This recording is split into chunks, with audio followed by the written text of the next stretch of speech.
Hi folks, Shannon Watson from Daiwa, Australia. I regularly get asked by people, how do I cast a bait cast reel? So what I'm going to do is take you through the basic steps to get you casting a bait cast reel. A lot of times, especially when they're beginning, people really struggle with bait cast reels, and they are one of the most difficult reels to cast. But with patience and practice, you will find that they are one of the most accurate casting tools you can possibly use. Now there's a few key points you need to pay attention to when you're learning to cast a bait caster. Now before we get onto the setup, there's a few points I think you need to keep in mind.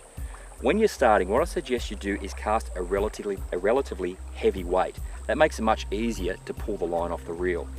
Don't go down to the park or down to an open area in really strong wind and try and cast a light lure. You're going to have yourself in for a whole world of pain.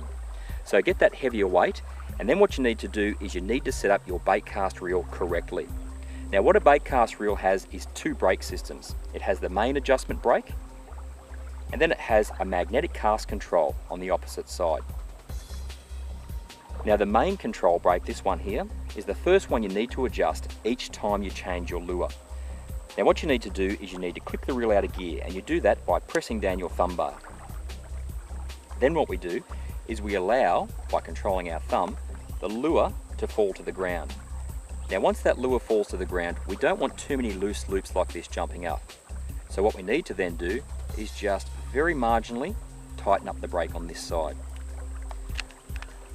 What I do then is wind the lure up, and I try that again. I release it down to the floor slowly so that when it stops, I don't get an excessive amount of line flowing off the spool there. That then tells me that I have my main brake adjusted correctly to suit the particular lure I'm using. Now as I mentioned before, there's also a magnetic cast control. That's a fine tuning brake. We use the brake on this side, the handle side, to make our large adjustments. We use this one here to have our fine tune adjustments. Now sometimes you might need to make a few casts before you decide exactly where you need your magnetic cast control. To start out with, I'd say you generally need to have it from 8 and above. That'll help those little tangles in your little reel there. Okay, so now we've got our reel correctly adjusted according to the weight we're using. We've used our main brake on this side to get it so that the lure, when it falls to the ground, doesn't have an excessive amount of line flowing off that spool, and we're ready to cast. Now when you cast, I suggest you really take your time. There's no rush, take it nice and steady. Now when you're casting a bait cast reel, it is your thumb that controls the amount of line flowing off that reel. If you don't control the amount of line flowing off that reel with your thumb, that's when you get what's called a bird's nest, and that's the line jumping out of the back of the reel. Now the reason that happens is because your lure has stopped. It's hit the ground, and basically that line has nowhere else to go. It's going to jump out the back of the reel. It is the weight of your lure that pulls the line off that reel, and it is your thumb that is the actual brake that prevents that line from overflowing. Now when you're starting out casting a bait cast reel, take it nice and slow and steady and use a relatively heavy weight. Now don't straight away try and cast at a target. Bait cast reels are very accurate to cast, but that comes with time. What I suggest you do is you cast slightly higher when you're releasing the reel. So imagine yourself on a clock face. What I suggest you do is you let go at about 10 or 11 o'clock, so relatively high. Now what that's going to do is basically give you plenty of time to be able to control that line with your thumb. If you get out here in your first cast and you give it a huge big punch and whack it into the water, there is no way your thumb is going to be able to control the amount of line flowing off that reel. At least if you have a nice high arc on that cast, that lure is going to rise up and it's going to slowly fall back towards the water.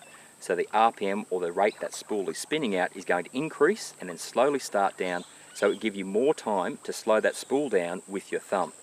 It looks a bit like this. So what I've done is I've got that rod at a relatively high angle there. It's given me plenty of time to control the amount of line flowing off that reel, and you can see I don't have a bird's nest.